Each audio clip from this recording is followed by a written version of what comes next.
Gil. Welcome to Telecom Stars in Cars Capacity Europe edition. Thank you. Thank you for having me, Isabel. Always nice to be with you, especially in London today. And you know there's no such thing as a free ride. Understood. So the price of this ride is an interview with me. Are you ready? I am ready. Let's go. What do you have for me, Isabel? What do you have? Well, Gil, I have innovation.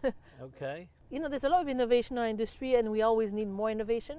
No. What innovation do you think is going to impact the subsea world? I mean, we're doing a panel tomorrow together on the subsea We topic. are. What do you think will be the innovations that will impact the subsea world going forward? That's a great question.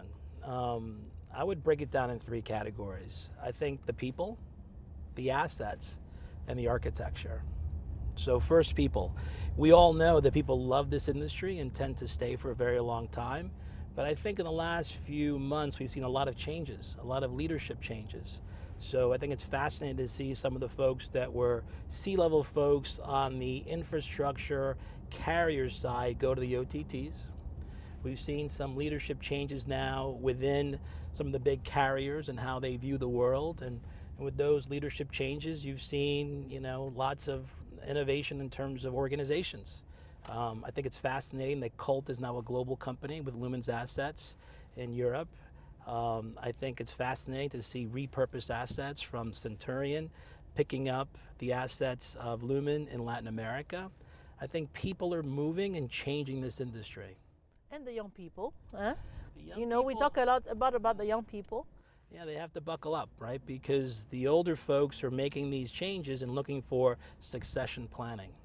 How do you run an organization in a long-term basis is you have to have a plan.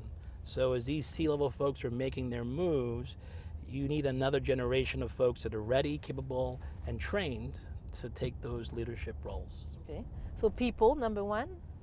Assets, right? So the assets of Subsea have a span of about 25 years. So here we are in 2023, and you've got cables that were deployed in quite quantities in the Atlantic Ocean, specifically in the year 2000. All those cables are now going through their end of life. Some would argue their economic end of life has already happened because the technology has changed so much. But physically, they're starting to pull those cables out of the water. And as they do, assets have to be reinvented. They've got to be proven to still be viable. Subsea is hard. It's hard because these assets aren't easy to build, to get permitted, and to get installed. So finding value in these assets and refreshing these assets is an important part of the innovation, believe it or not, of how we're going to get to the next level in terms of subsea infrastructure. We have to find a way to preserve the assets from 25 years ago as we pull out these cables. Okay, and the third one that you mentioned? Architecture. Right, so we've learned lessons. In the U.S., we've had events like 9/11, unfortunately, that reminded us all about New York City being vulnerable. We had a Superstorm Sandy in New York City that once again reminded folks of things that could go wrong. Florida continues to be a target for these natural disasters with hurricanes. So you're starting to see in the Atlantic Ocean, specifically on the U.S. East Coast, development of assets outside of those major metros. The model of bringing all your capacity to a city where things can go wrong, I think, is things of the past. People don't do that anymore. So those architectural elements now are going to be important in terms of how you design these networks for resilience. Okay, so you've mentioned three different types of innovation.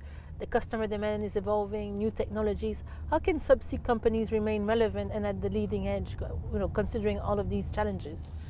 They have to be engaged, right? So you can't be in this business and do what's called farming, just kind of take the revenue you have and assume customers are going to buy every year from you.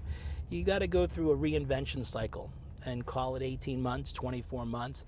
Prepare yourself to be reinvented. If you're not, you're going to be left behind. Customers are more savvy. Channels for distribution are becoming more variety. You can't be a Me Too product service provider. Me Too won't sustain any kind of profitability. You got to reinvent yourself. You have to look forward. So going back to the people, you need leaders that have some sort of vision for innovation, whether it's lowering your cost or a way to do things in a way that are more attractive to the market. And once you have an advantage, don't rest on your laurels. You've got to go back and reinvent. Agree that every 2 years you're going to reinvent. Otherwise, you're going to be left behind. And I agree, companies need to reinvent themselves, and people. You know, it's people. part of all of us. We have to continually reinvent ourselves and evolve and improve ourselves. Yeah. Yeah. Yeah. Otherwise, you get left behind. And, you know, I think engaging young people, which is something we're both passionate about, kind of forces us to learn. They challenge us. They ask us questions that we don't always have the answer to. And go finding out why it works the way it does, and reinventing yourself even at the age that we're at today. You mentioned the age word. I did. Yeah, You yeah. did. I'm assuming we're in the same generation, Yes, but we yeah, are. okay. So I guess I like hot gossip. Everyone knows that. Any hot gossip you can share with me? So rumors have it that that I'm moving to Florida. Yes. And why would Gil be moving to Florida?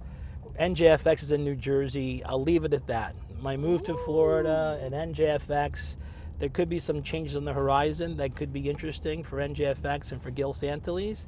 Although everyone that knows me well knows that I enjoy the game of golf, Yes. so I'll be playing 12 months of the year. And you know, my handicap might be better, which could be more expensive. when you Surely have a- that's not possible, Gil.